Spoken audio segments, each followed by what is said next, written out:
Hey. You gotta give me a warning. No, just casual, casual.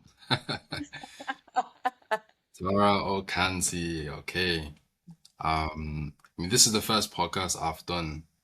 I don't really have a name for it yet, but we'll call it like the Dream 100 podcast, and we'll call this episode one. Okay. Um, and you are number one out of my Dream 100 in terms of guests. Let's go. Okay, Tara Ocansey. Okay, we've spoke a little bit before. We've had a few meetings, and I've gotten to understand a little bit more about you. And the way I came into your world, I found you on Instagram. I did outreach to you, and I saw that you have a very powerful voice, and you help people, with their wealth and their finances. And I saw that I could help you. But I also saw that you have a story behind you. So I wanted to ask you, based on what we spoke about on our last few meetings, how did you get into this world of wealth? And where did you start from? Yeah, I mean, I was raised, my story essentially starts from my upbringing. And so I was raised by a single mother, and her story is so dear to my heart because she was born and raised in Ghana, and she grew up in a poor village. And she would Mm, always tell me how stressful it was, you know, growing up as a child in Ghana, right? In a small village, Wusu. mm, And she would talk about how she would wake up every morning, she would go to the farm with no shoes, how they mm, would work upon hours and hours. And one day she just had a dream that she wanted to get out of Ghana and she wanted a better life. And she always used to see these planes flying, and she used to sing this song to herself, like, one day take me, like, God come and take me. And so eventually she ended up leaving Ghana and then moved to like multiple countries. She went to Nigeria, and then she lived in Italy for 6 years. And then that's where she met my father. And then they came to Canada. And then, of course, after a few years, my parents divorced. And so seeing my mother experience everything that she experienced, raising three kids on her own, and then also taking care of her mother, who was also supporting her here, that really inspired me because at a very young age, I didn't have access to a lot of things that my friends had at the time. Right. I had to pay for my own education. I had to pay for my own car when I wanted to buy my own car. There would be times where like we would pay for our own groceries. There was a lot of things that I had to do on my own. So I was very independent at a young age. Um, and then things really got more real because I started working in corporate. And so when I worked in corporate, I got fired from my corporate job. So that was mm, like, okay, not, I've already experienced like what struggle looks like. Now this is like a situation where I have no job, I have no income coming in. I went to school for fashion and I felt stuck in my situation. And I asked myself, okay, well, what's the next thing for me? Because that was the moment that I realized that, like, we often like to think that our jobs are secure until it's not. And I got into the industry, I got into the film and television industry, and I started being a stylist. And from there, I was working as a freelancer. And so already you can see the pattern of constantly living with uncertainty, right? With my mother, with, like having my job taken away from me, now to being a freelancer and never knowing when my next paycheck was coming in. So I always was kind of living on like this scarcity mindset of like fear of like when my next paycheck was coming in, am I ever going to have enough money? And then mm, things got even more real because during the pandemic, my father lost his job. And that was the first time that I really, really experienced like, okay, this is like money is something that I really want to take seriously because I've seen what happens when you don't prioritize your money. I know what happens when you're living in survival mode. I know what happens when, you know, you don't know when your next meal's coming in, right? You don't mm. know if you're ever going to have a roof over your head. And I had to deal with that with my father. And so during that time and a little bit beforehand, I told myself I wanted to make sure that I understood the one thing that we use every single day, and that's money. Okay. And that really, really hit me. That really grounded things for me when I'm kind of backtracking because there's so many different pieces in the puzzle that kind of all Yeah, connect together. no, yeah. Before I got fired from my corporate job, I had a friend who was working in life insurance. And it was my first time getting a salary. And I remember I was telling you, I wanted to get that Subaru WRX. And it was like, I was making like $40,000. And I was like, I'm going to get this Subaru WRX. And it was like, I think it Cool. was like, what, 50,000, like 55,000. at the uh, time. And he looked at yeah, me in the eye like, why would you spend that much money on a car when you could spend that money to make you money, to like invest it? And it was the first time that I've ever heard that. And so, yeah, amongst everything that was going on in my life, that was when I was like, okay, this is clearly something, there's clearly a gap between what, some of my peers know and what I mm, don't know.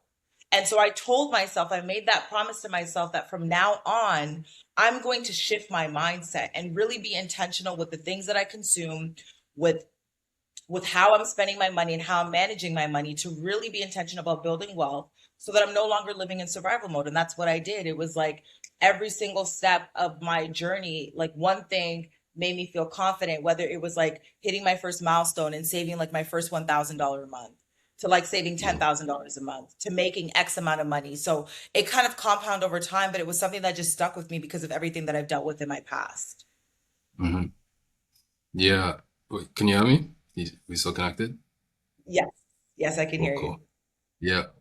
You touched like, at the start, you touched on how, I mean, it seems like your mum was very ambitious from the beginning, looking up at the airplanes, wishing to move out of her situation. Yeah. And my mum was the same. I'm from Gambia, as you know, she was in Gambia. She wanted a better life for herself. First, she moved to Maryland, and then she ended up moving to Liverpool. And then that's where she had me. But um, a lot of the things that we see instilled within our mothers are they tend to give us a lot of proverbs. Like my mom will say things like "never feed your pig on market day" and things like that. What was something that your mom has like instilled within you that you still take to this day, and how that actually like built your character? I believe I took my mom's work ethic because my mom's mindset around money was, to be honest, like a lot of the things that I picked up earlier on in my journey was limiting beliefs about the way I viewed money, right? Yeah. And so she would always talk about, okay, well, there's never enough money. Whenever when I went to school for fashion, she was very opposed to it. So I would definitely say that my mother inspired me to believe in myself and to really see what's possible. Because I Mm, always tell people, our parents came from nothing. Like, yeah. we are so privileged to have a cell phone, to be born and raised in, what for me in North America, right? But regardless of where you're at, it's a land of Yeah. opportunity from where we were Exactly. in Africa, right? Hmm. And so I'm like, if a woman who does not speak English at the time, did not speak English, did not have the Hmm. resources and knowledge on where to go, where was safe, how can I get here to here, everything that we're doing today is possible. There's so much possibility, so much opportunities, and that's one thing that she always inspired me on. Like she's inspired me to do more, to dream big, right? Hmm. But she was also kind of safe. It's interesting because she was kind of safe with her approach about money, but she was always saying like, there's so much opportunities in life, you just have to go after it. Hmm. Yeah. So, Like, what did you see like in your child? You mentioned on one of our calls that she would keep like the plastic wrapping on yeah. like different things in the house. And when you mentioned that, like my mom's done the same thing, but for some reason I didn't clock that. Oh, it's kind of like it's that limiting belief of you being able to have nice things. Like my mom Yeah. will keep things like when we get like a new microwave or something, she'll keep like the plastic on there. I'm trying to remove it because it's like it's gonna look nice, it's gonna look shiny. And she's like, no, don't remove it. And I'm just thinking, oh, is it like she has OCD or something? But then when you said that on our call, I was like, okay, Huh. like this is part of like this is a whole full loop circle about just limiting beliefs coming from survival mode and Yes. you kind of being afraid to step into just having that comfort in a good way.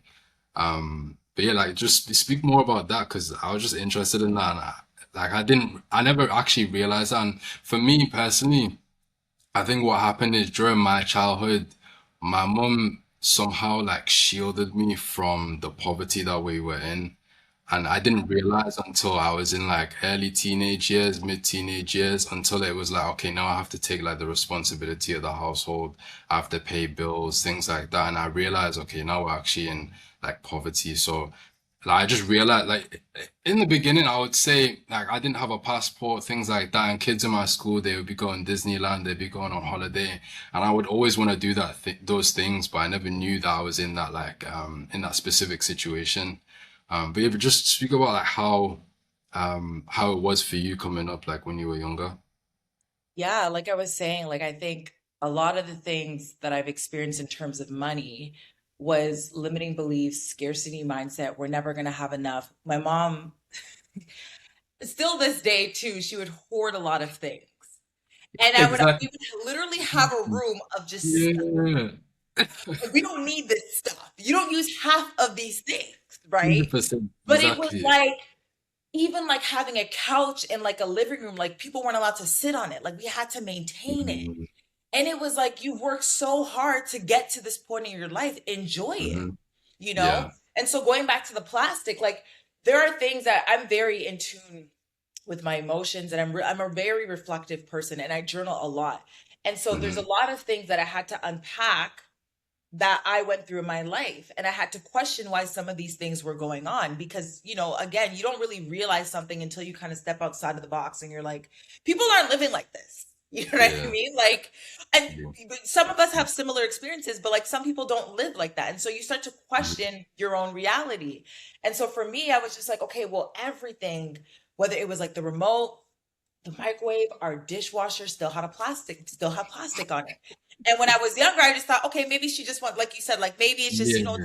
and no, it was like, we can't use this. We don't have any money. We're not going to be able to Mhm. buy it if it breaks. It Yeah. was like, we don't want to, so we rather just not touch it. And for Mhm. me, it's deeper than that, right? It's layers. You need to think about somebody who literally came from nothing, right? Mhm. Who's worked their way up to this point. They feel like there's not much left, like there's not much out there, right? Yeah. Financially. And so you Mhm. tend to protect everything that you have because you want to hoard it. You Yeah. really want to maintain the things that you have because you believe that, you know, more isn't coming. And Mhm. so when I really got reflective on that and I posted about it, because I'm just like, this is something that my sister and I always talked about. We're like, this isn't normal. And when I shared my story, there was a whole bunch of people that were talking about their own experiences. And you Yeah. realize that this is, in fact, the truth. You've had Mhm. people that talked about the fact that when they were younger, there would be like Barbie dolls that they couldn't play with, they had to keep it in a box. And you start Mm. to wonder, well, why is this happening? And a Yeah. lot of people share the fact that they too have also lived in experiences where they grew up in poverty, they didn't have enough. So everything that they had, they just had to keep it, Mm. had to maintain it. It's true.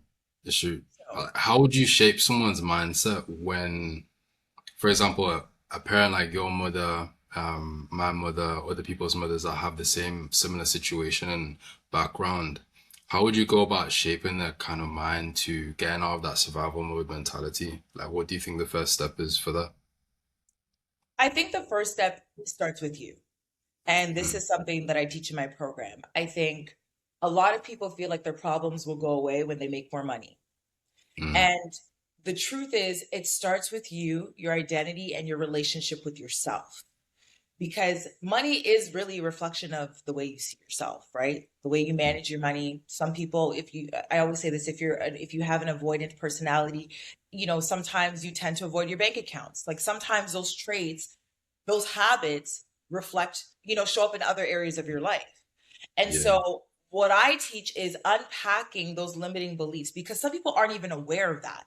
So in order for you to heal your relationship with money, you have to be aware of the relationship you have with yourself. You need to Mm, go back and unpack, where are these things coming from? How were you raised? A lot of the times our environments, our upbringings, it shapes the way we think. And we don't mm, realize that because all of that happens subconsciously. And then yeah. you start to ask yourself, well, why do I behave the way that I behave? Right? And then as you get older, you don't even question it anymore because it Yeah. becomes Cool. familiar. So Yeah. my thing is, you need to sit with yourself first. Understand the environment that you live in, how you grew up, your relationship with yourself, how you manage your own money on your own personal finances, because you can't manage, right, what you don't track. Whether that's Hmm. again your relationship with yourself, whether that's your money, you need to be reflective. From there, that's when you can really start to unpack and take certain steps forward, right? But it's all a journey This isn't Yeah. something that just like flips us. You don't flip the script overnight. You know what I mean? But you have to be intentional with everything that you do.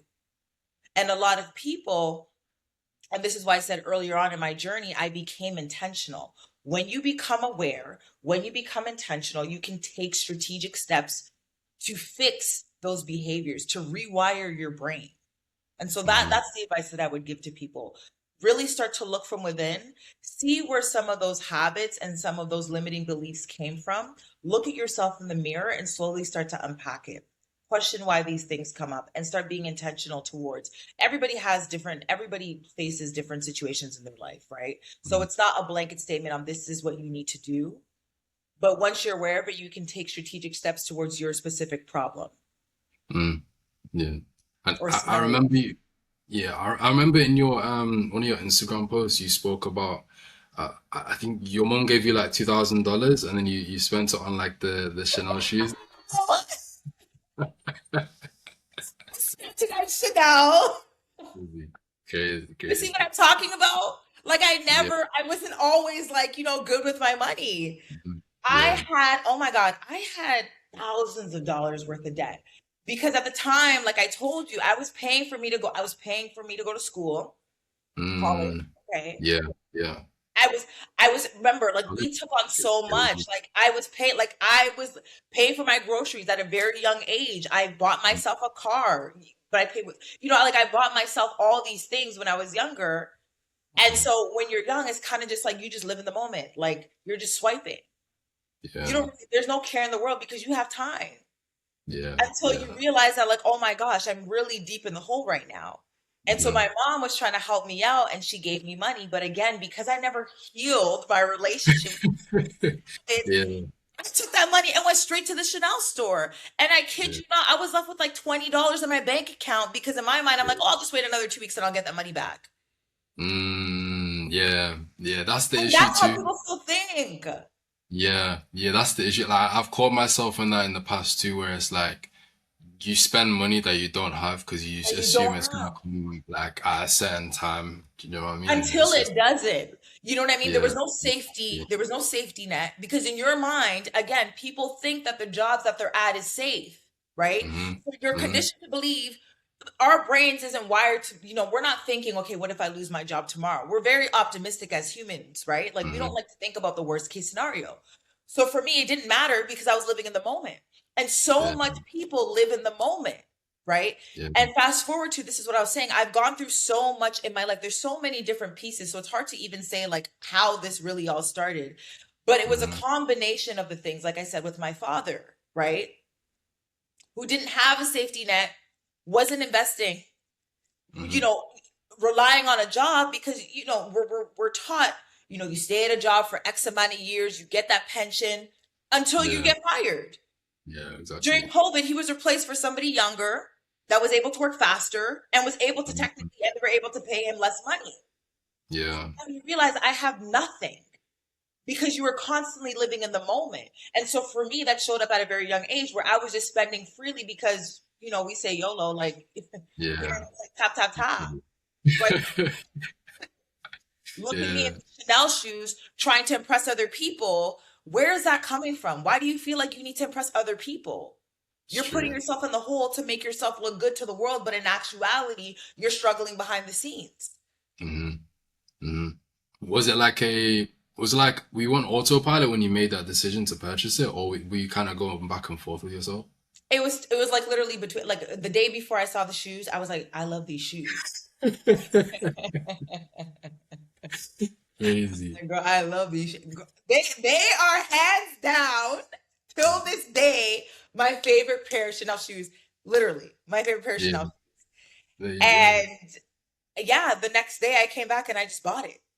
But I'll never Mm, forget that because the Moneris, like the system. I remember mm, and it was on a debit card. Okay, so it was mm. like my mom gave me the money, put that on my debit card. It Yeah, was the first time that I ever seen commas on a machine. crazy. Like, and I was like typing in my PIN, and I was like literally shaking. And it was final sale. It was exchange only, like whatever. You know what I mean? You couldn't get your money back. Crazy. Okay. Couldn't get your money back. Yeah. So I literally was struggling for 2 weeks just for the sake of Chanel shoes. Yeah, like talk about that because you said I think you said you lived off $20 for the rest of the two Yeah, weeks, right? until my next paycheck.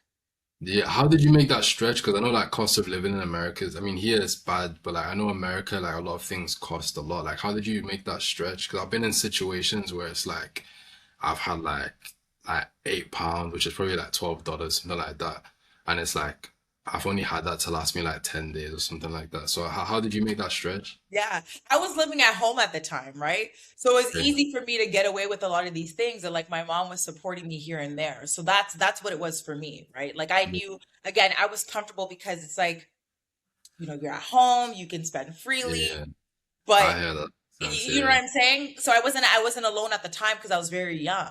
So Hmm. for me, that was the way for me to justify that purchase. But it's the Yeah. wrong mentality to have because people stay stuck in that because they get Yeah. comfortable. Oh, it Yeah. becomes a Yeah. crutch, right? Exactly. Someone funding your life becomes a crutch. You staying at Hmm. home for too long. I am an advocate of like, stay as long as you need to be able to Safe. like, strategically, intentionally save up your money until, you find something better. But when it 100%. becomes a crutch and something that you lean on and you're dependent on it, that's the problem. And so Yeah. that's where I was at that time. Hell. My mom will Yeah. bail me out. Like, Yeah. do you know what I mean? So it's like that's where Did my you mind. tell her? Did you tell her that you bought the shoes or no? Absolutely no. Yeah, okay. You just hid them like under the bed or something. Absolutely no.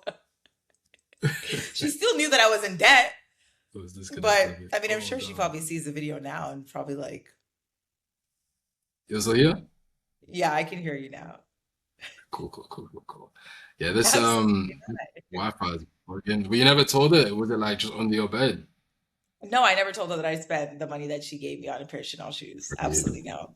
Yeah, no. Nah, I hear Yeah, it. no. I hear it. She Well, you knew that still I haven't was told still her in this? debt, but like, yeah, it was never like I took the money that you gave me to buy $1,700 pair of shoes. No, absolutely no. Yeah, No, crazy. Even to this day, she doesn't know.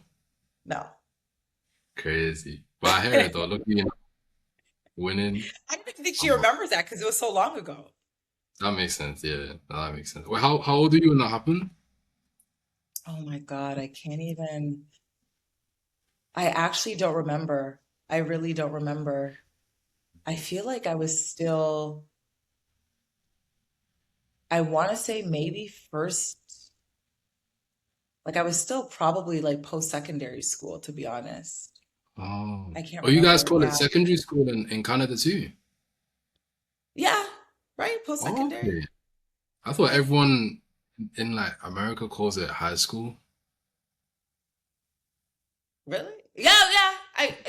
We do say high school. I'm just being a little Oh, okay, fancy. first But yeah, grade. Oh, post-secondary, okay, yeah. okay. Yeah. I didn't know you guys say secondary at all. Like I thought it was just a Yeah. UK thing. Okay, No, yeah, we okay. say Yeah, that. that's We that's say a that. long time I feel ago. like it was post-secondary or yeah, it's kind of hard to say because again, it was so long ago, but yeah. Nah, yeah, yeah. I can hear that because I bought some dumb things in secondary too. Like and it's all in the Yeah. name of like people and it would be like I went to a secondary where you had like it was like in an area of the city where although it was like the most like culturally diverse secondary in my city, it was still in like an area that was quite affluent. So a lot of affluent kids went to that secondary school, like middle class, not necessarily upper class, but like middle class, like white kids. And they would have like you'd see like the Gucci everything for Christmas. They'd take a picture on their Snapchat, the whole spread of everything that they got. And like I would just be interested in like getting Giuseppe Zanotti, like just these shoes that I would buy and they're not even timeless. So like we were talking about on our other call, it wasn't even timeless and I was buying like dumb stuff like that and like I have nothing to show for it now. And even then I probably wore it like less than 10 times and it's See, insane. at least you wore less than 10 times. I still have stuff that still have the tag on it I've never worn. Like, Yeah. I remember buying this is why I'm saying I was so reckless. I was so reckless. I Mhm. remember buying like this $3,000 Y project dress. Crazy. Yeah, I still have the tag on They've it. gone bust now, right? Once, pardon? They've gone like bust now, not bust, but Yeah, yeah, they've yeah. shut. It doesn't even, yeah, yeah, it doesn't even exist anymore, Yeah. right? Crazy.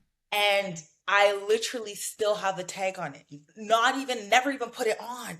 Never put it on. First day I put it on was the day I tried it on just to see if it fit. Like, Yeah. who do you think you are? Like, you know what I mean?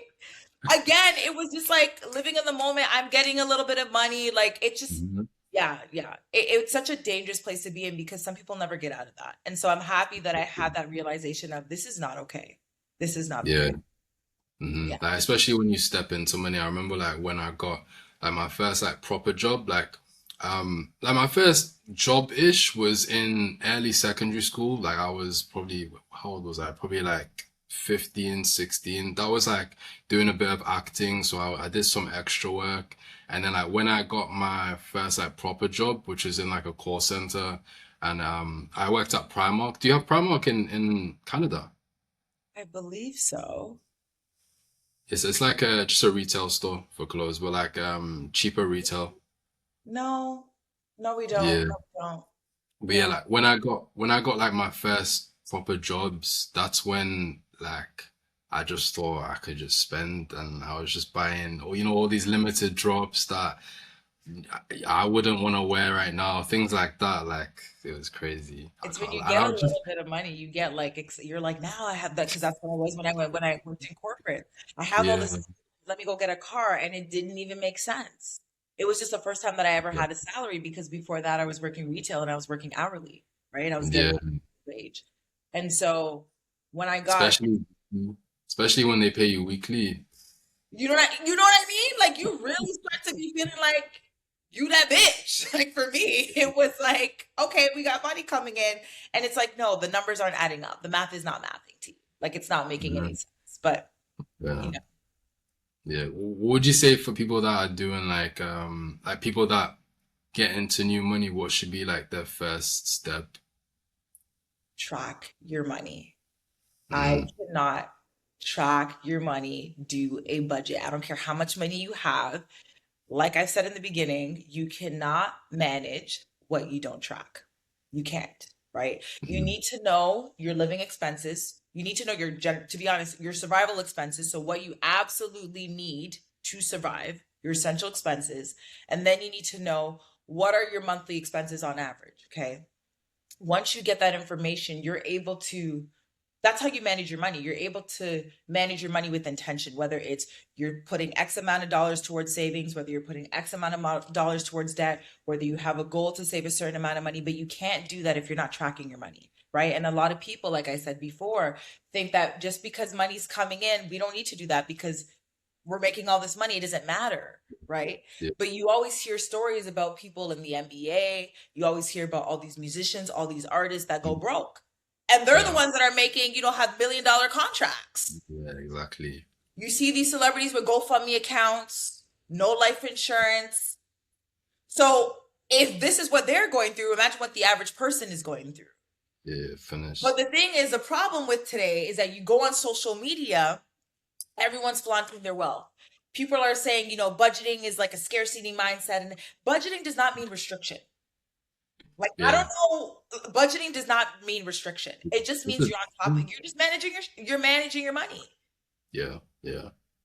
Yeah, You should you be able to mentioned tell me all the expenses that you have. You can ask me my expenses. I'll tell you to the cent. hmm You should be able to know that. yeah, How are you not knowing the one thing that you use every single day? Tell me, like it's facts. It's facts. how does that Yeah, make any sense?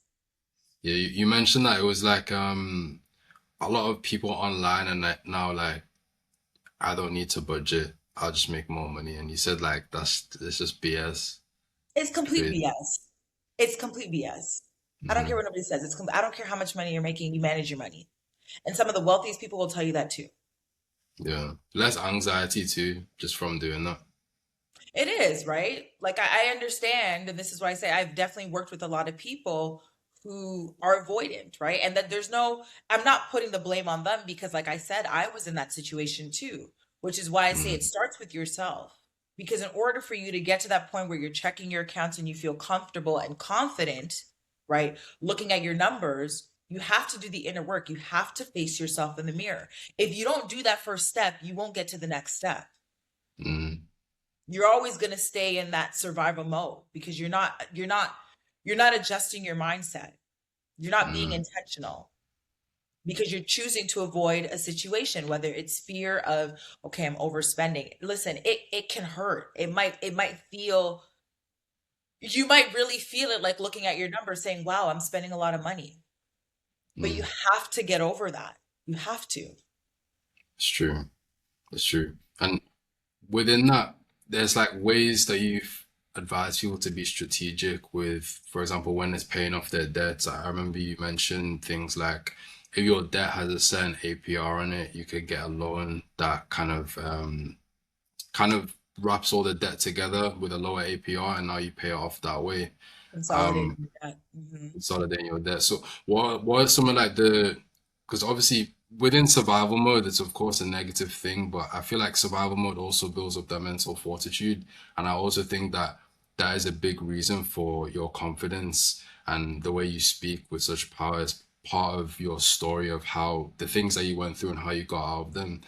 What kind of strategic things did you do while you were in survival mode to kind of bring yourself a little bit more out of that water?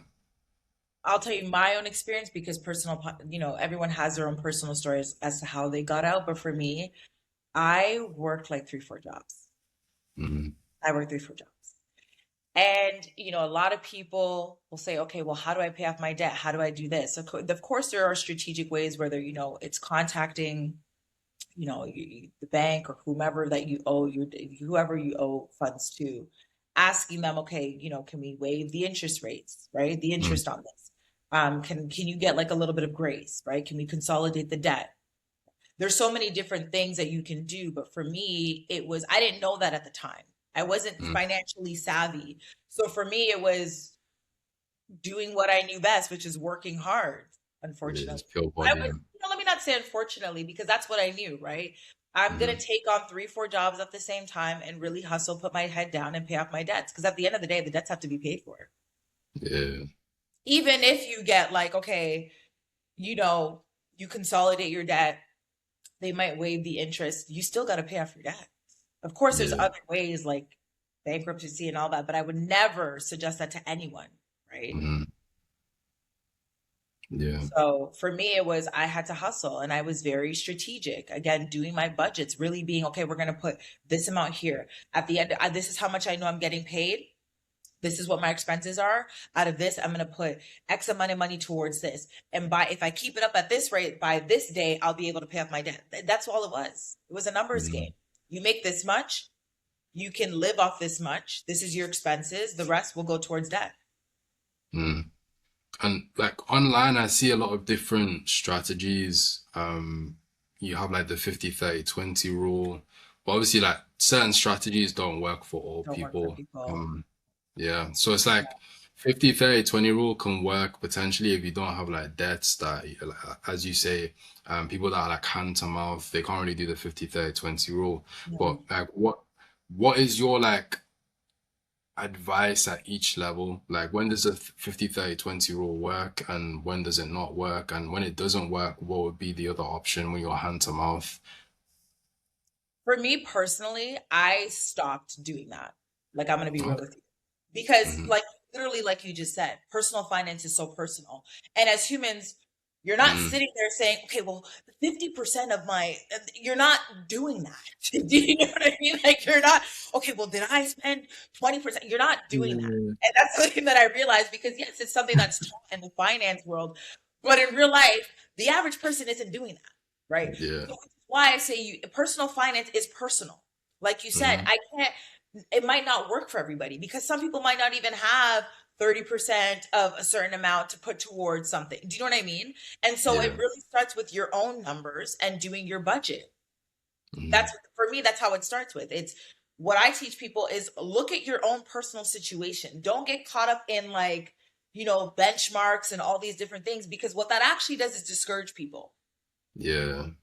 When you're in that situation where everything feels so heavy, then you're saying, okay, well, 50% of this has to go to people aren't even savvy with numbers to begin with. Okay. Mm-hmm. Numbers gives people anxiety. So why are we adding that extra layer of this is a standard that you have to live up to? Right? Exactly. It has to work with your own situation, with your own. So this is why I tell people you have to look at your numbers, look and see what you're dealing with. If you find that you're literally living in a deficit at the end of every month. People love to ask this question, how do you get out? You need to increase your income. That's the first Mm-hmm. step. Forget about the percentages and all of that. You need to increase your income. You cannot get out of your situation without increasing your income. I wish I could just wave a magic wand and then all of a sudden everybody just has the money that they need to be able to get out of their situation. But it starts with increasing your income. And this is why we talked about the other day with identity, with finding ways Mm-hmm. to do that, whether it's taking on more work for a season. I tell people all the time, I was working at Zara, at like this retail store called Simon, not Mm-hmm. Simon, excuse me, Sirens. I was working at Winners all at the same time. And people that know my story will literally defend that. I was like Yeah. putting my head down hustling. You could Yeah. not tell me nothing. After I got fired from my corporate job, I'm like, I still got to pay off my debts. I went back to retail. I didn't chill. I didn't let my ego get in the way. I put my head down. I said, I got to get to work. I'm getting Mm-hmm. out of the mud. And once you do that for a season, then again, you start to gain this confidence, Mm-hmm. right? Because when you're debt free, when you're out of your situation, you can take on so many more opportunities. But for a period of time, yes, it requires work. And for a lot of people, that might not mean taking on multiple jobs. That was just my story. It could mean starting a business, right? It could mean having that extra side hustle. I never had a side hustle at the time. Mm-hmm. Yeah. Yeah. I did agency shifts at Zara, Christmas temp. Yeah. Yeah. Yeah, they were doing yeah. The Christmas pay, like the extra Christmas pay they gave you, What that was a grace. time and a half? Yeah. I was like, yo, any holiday?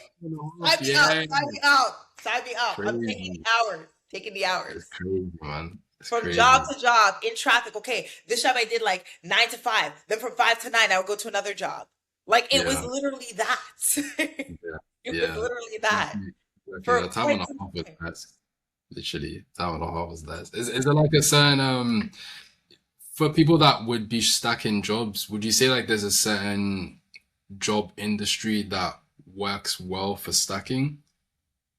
Would you say it's like retail worked well, or would you have gone into different types of jobs that aren't retail based? I mean, for me and the experience that I had, and at the time that I was doing this, retail made sense. So before Mm, I got into corporate, I didn't have corporate experience. So I mm, went to school for fashion. And mm, so my first job was a cashier. And then after I moved up the ladder and worked in other companies as a visual merchandiser, right? So the jobs that mm, I was getting was solely based on my own experiences. And I could say that for a lot of people. You know, you can apply to, of course, there are jobs that will pay you very well, but the skills and experience need to match to that, right? Especially in today's yeah, age where AI, you're competing with AI, you're competing with people that have, knowledge, like a lot of knowledge and a lot of skills. It is challenging to get a good paying job, right? mm, Which is why I always say, I will always go back to this. It starts with you. yeah, Did you see what I'm talking about? It literally starts with you. You want to yeah, make more money, invest in yourself, invest in your skills, invest in your education, invest in your knowledge. It starts from there, mm, right? We could yeah, all, most people, entry level jobs was retail. For you and I, I'm sure, like, going to yeah, Zara didn't really yeah, require much yeah. experience. It's true. So that's all I knew at the time. So for me, I'm like, okay, well, this is all I have. you know, Yeah, like fashion isn't really, I wasn't really getting much jobs, like, graduating out of fashion school mm, at the time before I became a stylist. And so at the time, it was like, okay, I just need more of this kind of work because that's what I was getting. yeah, I was in survivor mode. There was no time. To be honest, it was actually intimidating applying for jobs that I didn't feel like I was qualified for. I didn't have that confidence. So for me, mm, I'm like, let me work at a Winners or a TJX. Let me work at a Zara. Let me work at this other retail store because that's what we were yeah, doing when we were young. yeah, yeah. Tell me about like some blessings that have occurred from you having sheer grit during your life. Some blessings. I would go back to my work ethic. I want to make sure. Can you ask that question again? I want to make sure that I heard that Yeah. right. So we So talked about grit. yeah, so like just blessings from God that have been given to you from just having that sheer grit. Like when you keep trying, you're Mhm. crafty with things, you're strategic, you're not giving up, and like the blinds just open and now you have some random opportunity that pops up? Because I know that even within the you being in the stylist world, the relationships, the connections that you've cultivated, like they haven't just been from just your hard work, but they came as a result from your trust in God and that grit that you put in. And the resilience, yeah. I would say there was so much opportunities. Like I am so blessed. I cannot say I cannot deny that. I am so blessed. But a part of that has to do with my work ethic. It Mm, would have to do with constantly showing up. You know what I mean? Like constantly when I was younger, I tell people I used to hate myself. Like I was very mm, insecure, lacked a lot of confidence. You know what I mean? Like dealing with, family issues, it was very heavy for me. And throughout all of that, I fought through and I fought and I fought and I fought and I fought again because my mother was, until this day, is my biggest inspiration, hands down. Like there is no excuse for me. You can't tell me nothing anymore. You know what I mean? Like mm, you work so hard. First of all, when you grow up in a situation like that, you kind of take on this responsibility. Like I always talk about the baton. You got to pass the yeah. baton. Your parents did so much for you to get you to this point. Now you got to carry that forward. I mean that Mm, wholeheartedly. And I feel like because of that mindset, because I kept on going and going and going and going and going, there was so much more opportunity that presented itself to me. It was my mindset. It was the fact that regardless of what I went through, I'm a believer in God. Everything was happening for me. Everything that was happening was for the good, for the better good, whether it was seeing the version of my highest self, because you cannot grow in life if you're not willing to take a chance on yourself, if you're yeah. not willing to go through challenges. People are so scared to go through challenges because it feels uncomfortable. We all Mm, want to walk through this life with no scars, but you don't grow that way. So for me, again, watching my mother and my father, seeing how far they've come, I'm like, if they've made it doing all of that, regardless of the challenges, the obstacles along the way, imagine what I can do. And when mm, you have that mindset and you walk with your head high, because, and again, that was something that I had to train myself to do. It's like this magnet. Opportunities start to look at, or opportunities start to unfold. I always look at the glass half full rather than half empty.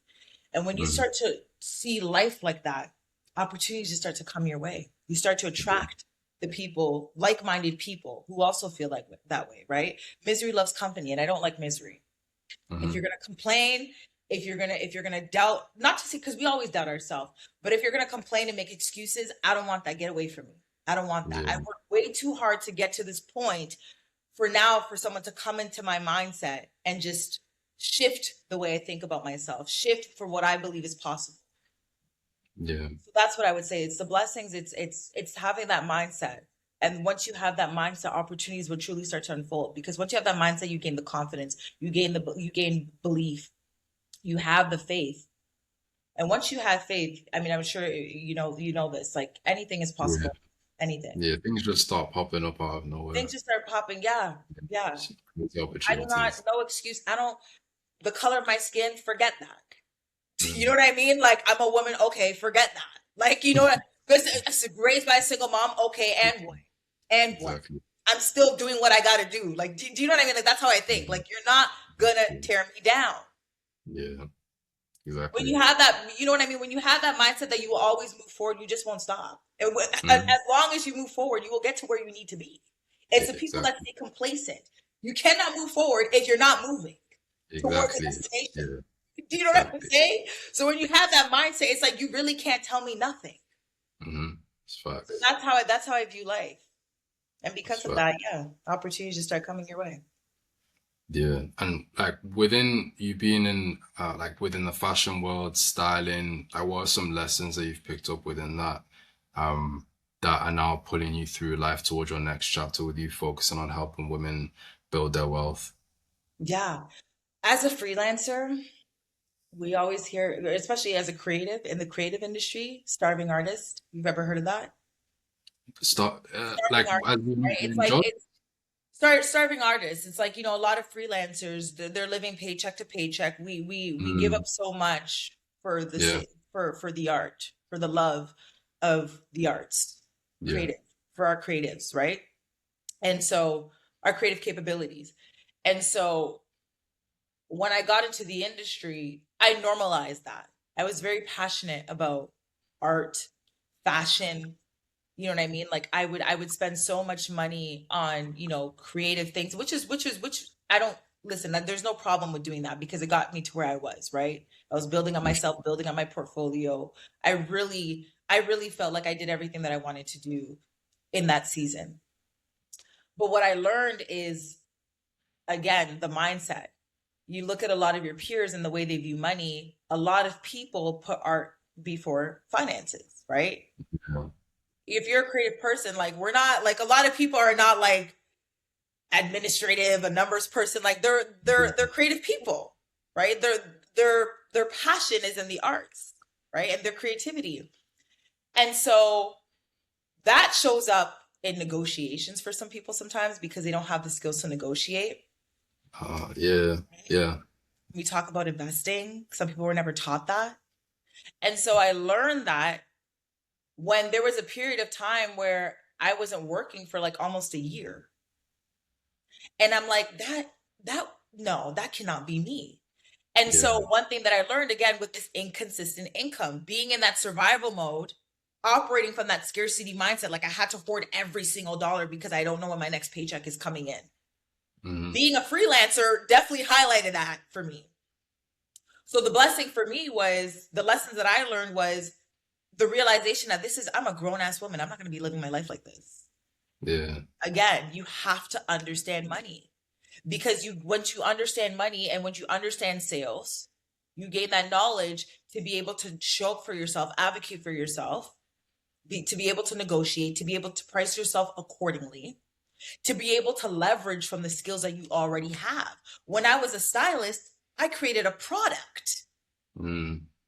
Did you get what I'm saying?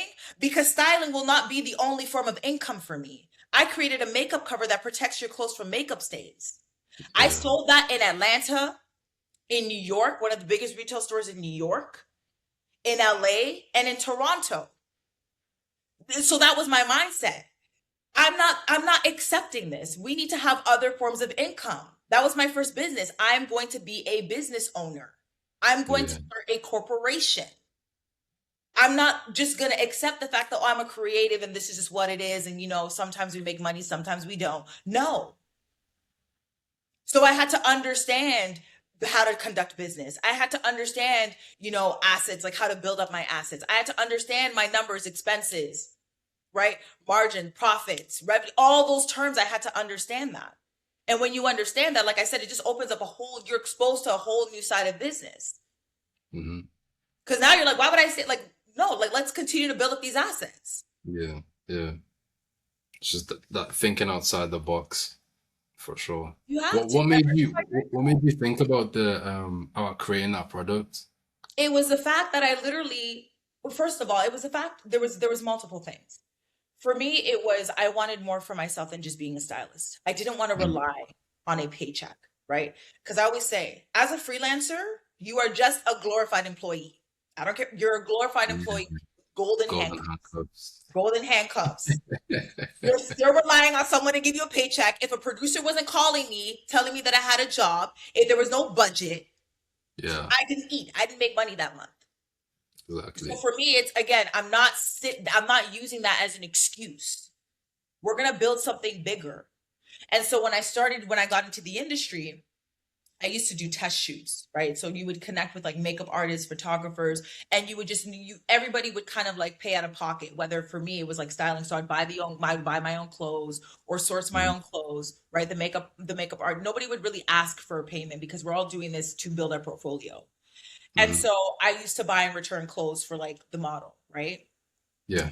And obviously, like when the model does hair and makeup and you're going to go put clothes on the model, Yeah. Wipes off. it goes on the clothes and you can't return the clothes. Yeah. So I'm like, So hey, we gotta fix that because there's multiple scenarios where true. I couldn't return the clothes because there was foundation stains on the freaking clothes. And I was like, damn. So I used to walk around with like a satin scarf. And I used to just like bring it to set and like just like put it over the model's head. And then I realized, Yeah. man, there has to be something out there. Like there Yeah. has to be something out there because I'm like, this is like I'm over here bringing my satin scarf.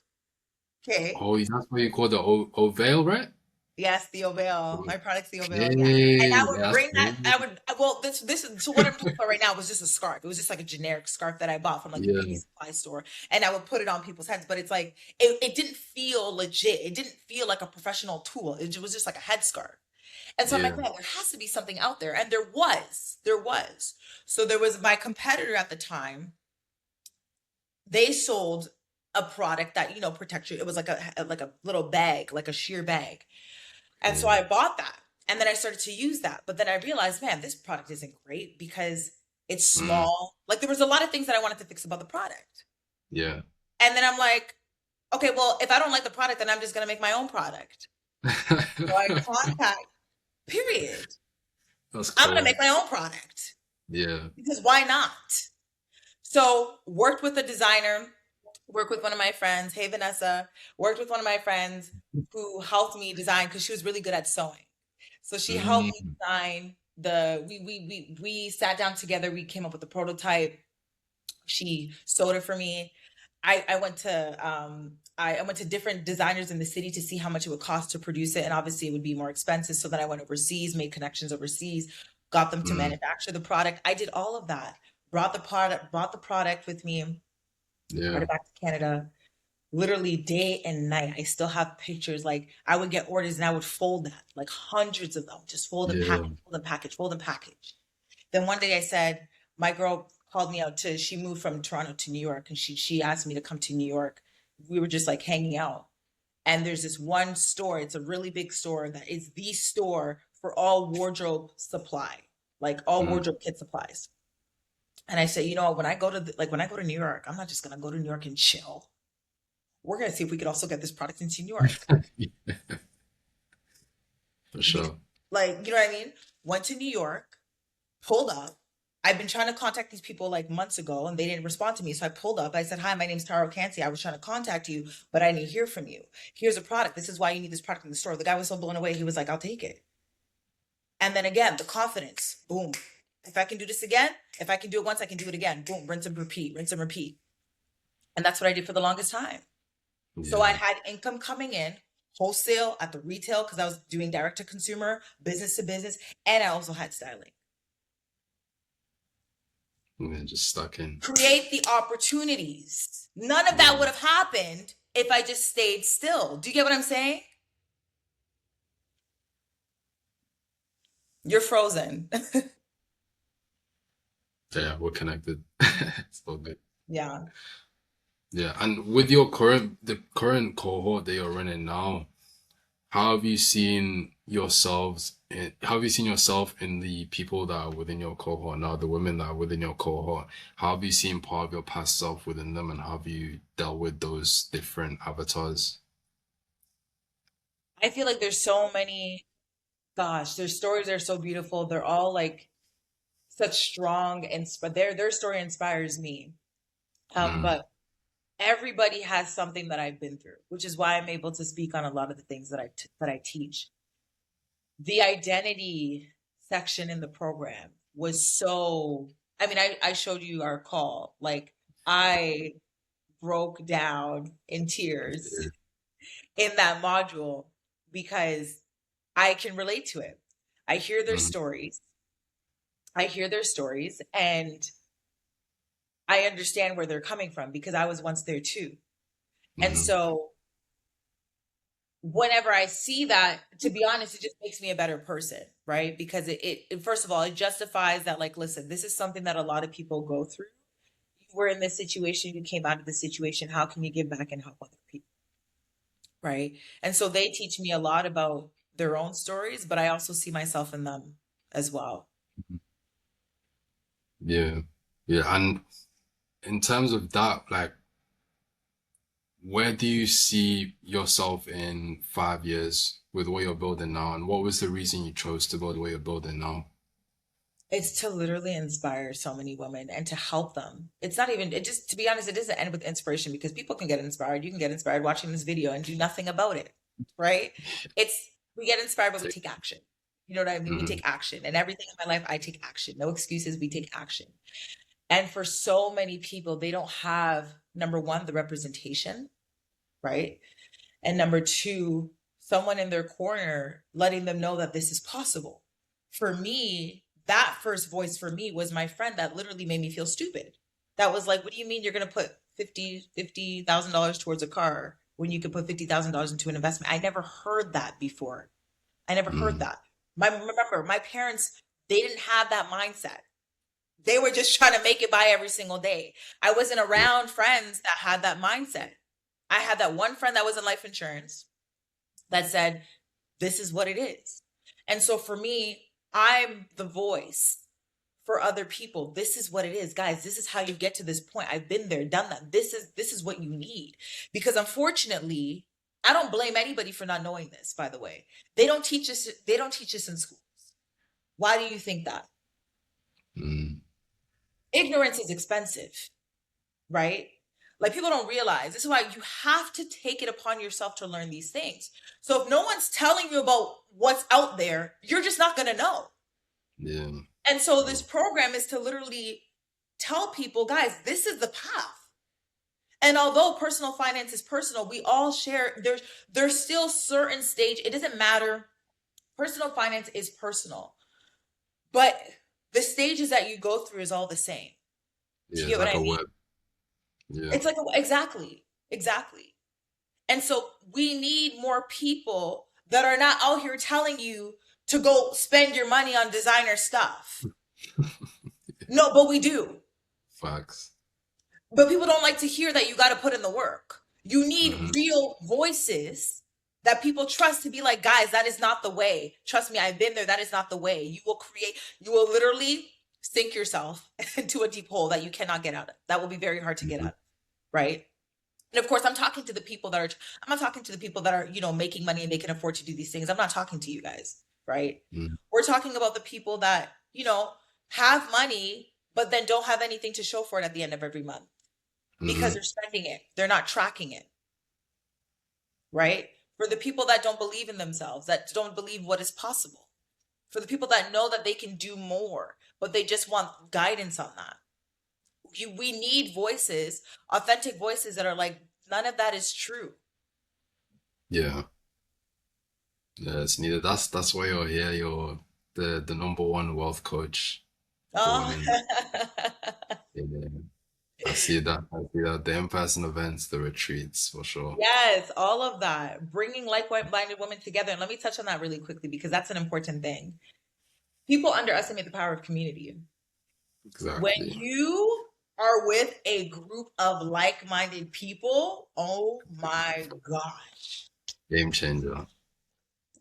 I spend so much money on courses, on masterminds, because I don't know if you know this too, the power of that, of being in a room where everyone thinks the same. It's like I always tell people, why do you think people love run clubs? You never want to be the last person running behind. You always want to keep up. You always want to catch up. Why do you think Exactly. people go to church? Hmm. You want to maintain that mindset. Yeah. It's a different type of energy. It's a different type of, and when the same group of people, like-minded people, come together, it is so powerful. Because sometimes you're going to feel like you're going to fall, and you need people in your corner, like, keep on going. You got this. Keep on going. Sometimes you Yeah. just need to even see what's possible. Yeah, I just told hearing a little conversation, like hearing a conversation about what, for example, if it's a business thing, if I hear conversations about what other guys are talking about in business, they're just talking about, oh, like I want to run this new strategy or I want to release this new product. What do you think about this? Like just that little conversation will click something in your brain and it will give you that energy to keep going. that energy and that confidence because you're like, if they can do it, why can't I do it? Exactly. A Exactly. It lot just of these becomes people are not smarter than you. You exactly. know what I mean? They just have the audacity to move, to Hmm. take action. And Yeah. even if they fall, people like to look at failure like it's a bad thing. People don't take the step because they're scared to fall. But listen, I always tell my students, it doesn't matter if you fall or it doesn't matter if you lose or if you win. At the end of the day, one thing is true. You will always get a result. And Yeah. with the result, you get wisdom. And wisdom is the most powerful thing that you can have, whether you win or you lose. And to Hmm. be quite honest with you, I would rather lose most of the time because then I learn from my mistakes. Well, yeah. You become aware. Exactly. So we need more communities. We need more people of like-minded communities because people need to see what's possible. When people see, oh, she looks like me, she talks like me, and she, we grew up in like similar situations, and she made it out, and she did this. You're gonna start to realize it's possible. Hmm. It's Nobody knew true. that a man could walk on the moon until the man walked on the moon. Yeah. Exactly. Exactly. Do you get what I'm saying? Yeah. Yeah. That's it. What would you say like is the biggest thing you've learned from one of the communities that you've been in? One of the biggest things that I've learned, to be honest, that anything anything is possible. Like I Mm, like some of, at the time before I really started, you know, investing in myself, again, talking about making a certain amount of money was just like never heard of. mm, I mean, like talking about this is what I want to do, whether it was starting a business, whether it was making a, like I said, making a certain amount of money, it was never heard of, right? Until I started really exposing myself to, even again, if it was like listening to a podcast, right? Because some people might even ask, I didn't, this is a very important thing to say. Some people might say, I don't have money to invest in masterminds. I don't have, I'm not in close proximity with some people. How do I get access to these people? For me, it was like that one person that I had in my corner. Then mm, it snowballed into like podcast, books, right? So when you start to see what's possible, it's like you just start to believe in yourself a little bit more, right? So for me, joining these masterminds is a lot of it. Just justified that a lot of the things that I wanted from my life and a lot of the goals that I had was possible. mm, That's really it. And it's like they also push you to they also help me. Some of the masterminds that I've been in also pushed me to the point where I've been in circles where I felt like talking about certain things made me sound like I was bragging. Do you know what I mm. mean? It kind of, Yeah. they gave me permission. And so from a very young age, I always felt like I told you I lacked a lot of confidence. I was not confident in myself at all. And a part of that was because I always felt like I was shrinking myself to make other people feel comfortable. And See. when I started joining masterminds, a lot of people gave me permission to just show up. They gave me permission to believe in the things that I believed in, right? So with a lot of people, they might be in situations right now where they don't have a community or they're in an environment where they feel stuck, where they feel like they're shrinking their voice, where they feel like they're being that they're not able to go after their dreams, whether it's a parent that wants to keep you safe by telling you, Yeah. okay, I don't think you should be doing this, whether it's your friends Mm, that are like, okay, that sounds a little crazy, I don't want you to, like, do you know what I mean? mhm. People are in that situation. A lot of people are in that situation. So these masterminds gave me permission. Mm. Part of, Yeah. yeah, that definitely had to do with it for sure. Yeah. How was it with like, because I know a lot of parents from Africa back home, they want you to be a doctor, engineer, lawyer. Like, how was it with your mom? My mom wanted me to be a nurse. And Okay. oh my God, I'm so happy you asked me this story because this is such a funny story. Oh my God. My mom wanted me to be a nurse or a teacher. That's so to be Okay. honest, yeah, I actually wanted to be a teacher. So if I wasn't going to Mhm. be in fashion, I was going to go to school to become a teacher. Yeah. And which makes sense now. But Yeah. she wanted me to be a nurse because she's a nurse. And obviously at the time it's a safe Okay. job. Again, like she Mhm. didn't being in fashion, like you came from poverty, get a secure job, work for, Yeah. 30, 40 plus years, even more, get that pension, retire happy. And I didn't want that. And Mhm. so I had to pay for school myself. And I lied to my mom and told her that I was going to school to become a nurse. Yeah. Until then, I was scared. Nice. I was Nice. scared.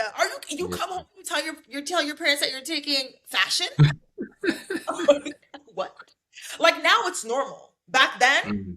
No, that's for not sure. normal. That wasn't common for a lot of people to get Mhm. into, right? So she saw a whole bunch of fashion textbooks because I forgot to hide it one day. Yeah. She's like, yeah. And she asked me, she said, what are you going to school for? And I told her straight up, I'm going to school for fashion. Bold as I told her straight up, and I was scared. Yeah.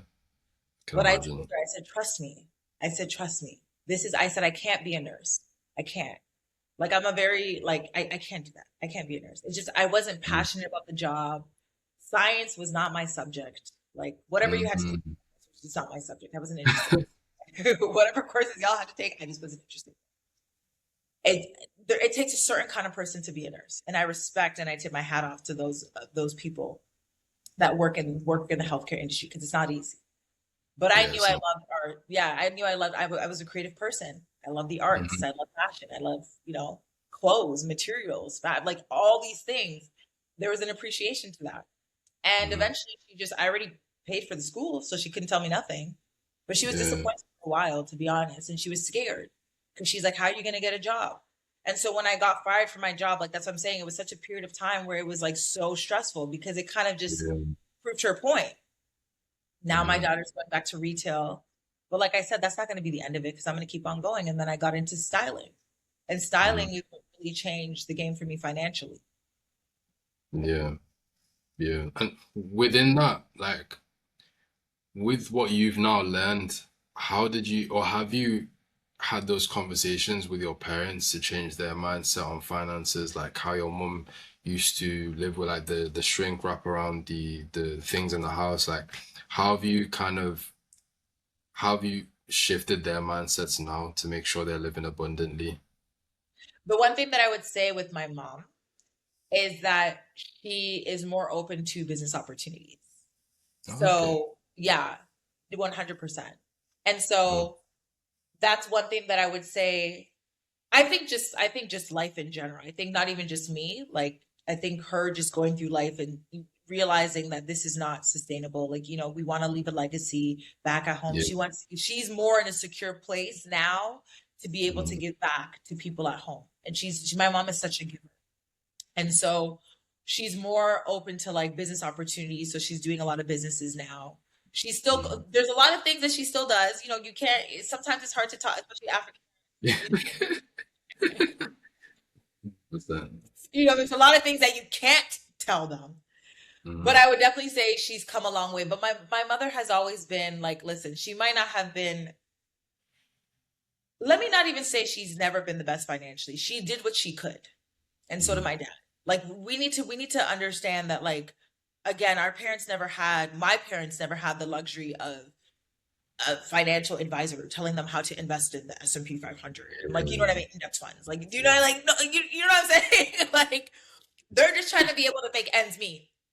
And Mm, so I'm not sitting over here saying that my mother is bad with money. She did what she could, right? And what she could was be able to put food on the table, keep a yeah. roof over her head. That is more than enough. That is all. That's what I'm saying. Like she did what she could. Now it's my job to continue and carry on the rest, right? Mm-hmm.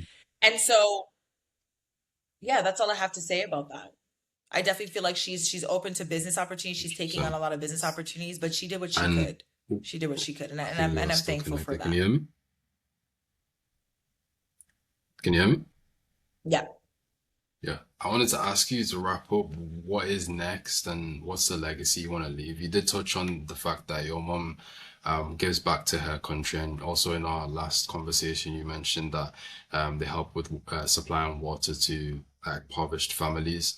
What Yes. is next in your chapter, and what's the legacy that you want to leave? Well, with my chapter, it's to continue the wealth architect legacy, right? It's to really, really scale that and to impact as much people as we can, even if it's just coming again, starting with the self, Mm-hmm. right? Having that aha moment that I am capable of doing whatever it is that my heart desires. I am capable of getting out of this situation. You are not bound to the situation that you're in.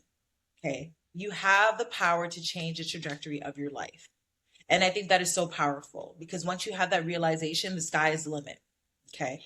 And so for me, it's continuing to be that voice where we're really telling people this is what it is with your finances.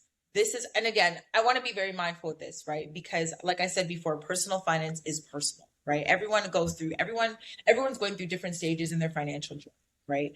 But to be the person that really advocates, this is important. You must invest your money. You must increase your income. You have to shift your mindset from becoming a consumer to now getting into an ownership mindset. Okay. One thing that I want to touch on is what is happening with AI today. Mm-hmm. The wealth gap. It's never been so, this is so important now than it ever was. You need to Exactly. understand with AI, businesses are moving faster. People are making money faster than ever before. That creates more competition. So if you're not learning about the bare minimum, how to manage what you already have, how to leverage what you already have, you will fall behind because this is what's happening. AI, the people that are on this side, they're utilizing AI, they're speeding up, building businesses, being efficient, no longer trading their time for money. Not to say that having a job is bad, but that gap is widening. 100%. There's no longer middle class. You're either wealthy or you're poor. Legit. You're either wealthy or you're poor. There's no middle ground anymore. There's no middle ground. So if you are not doing the bare minimum to even look at your numbers, we have a problem. And I don't want to sound like the bearer of bad news, but I'm just being honest because that's what I stand on. Honesty, integrity is very dear to my heart. So it's not about starting a business because people think, like I said before, people think the answer is I need to start a business. That's part of it. But the first thing is, how are you going to even get to start a business if you haven't even built the foundation to do that? You don't want to leave your job cold turkey and start a business because the people that are out here telling you, bet on yourself, start a business, leave your job. No, you do not want to start a business under pressure. You're going back to survival mode. 100%. Do you know what I'm saying? You're literally going back to survival mode. So the goal is, how can you leverage for the people that are in a job, for the people that are lucky enough to have a job? You are fortunate. Okay. Let's stop talking down on people that work a 9 to 5. For the people that are fortunate to have stability right now, how do you leverage that so that you can build a side hustle? Because yes, the end goal is to have ownership. I am a strong believer of ownership. Again, I've had businesses. I've had multiple businesses, but I'm not going to talk down on the people that have stable income because that is your power right now. So when you're in this situation, you need to take full advantage of that. When you're at your job, instead of spending, I'm not saying don't spend your money on like the luxuries of life. Don't enjoy your life, but be intentional with how you're spending money. Learn how to manage your money. Learn how to make your money work for you. Because if you're not doing it now, again, in the next 4 or 5 years, you're really going to see the people that took action and who didn't. Exactly. Now you're really going to see it. If you think living in this economy is hard now, do you think that's going to get easier in the next 5, 10 years? Right. Why do you think people are going back home? Yeah. Think about it. Why do you think people are going back home and going back to invest home? So this is what I'm trying to say. I'm going to be the voice to tell people, you got to wake up. Don't come up with excuses that there's no time. Listen, in life, there will never be time. You have to make the time. The same way that you make the time to go get your nails done. The same way that you go make the time to go get your hair done. The same way that you go make the time to go watch your favorite show. Make the time for the one thing that you use every single day, and it's your money, period. I'm so passionate about that because it's real. I've seen what happens when you don't. I've seen it. I've seen the eviction notices. I've seen, again, I don't want to get too deep into that, but believe me, I've seen it. Yeah. I've experienced it in my own household.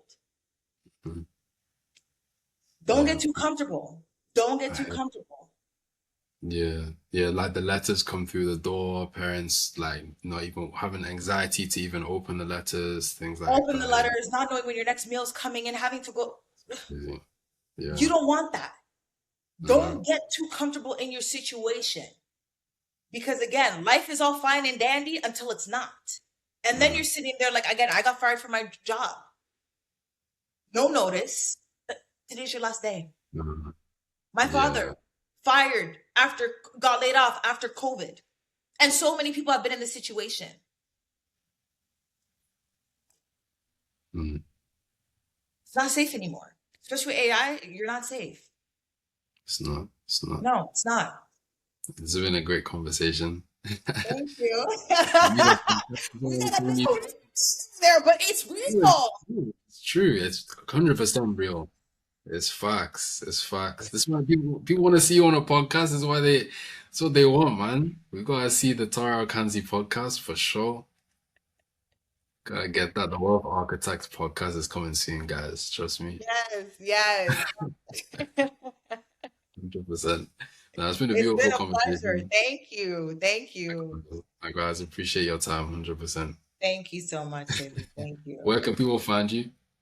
They can find me on Instagram and TikTok under Tara Ocansey. So TaraOcansey.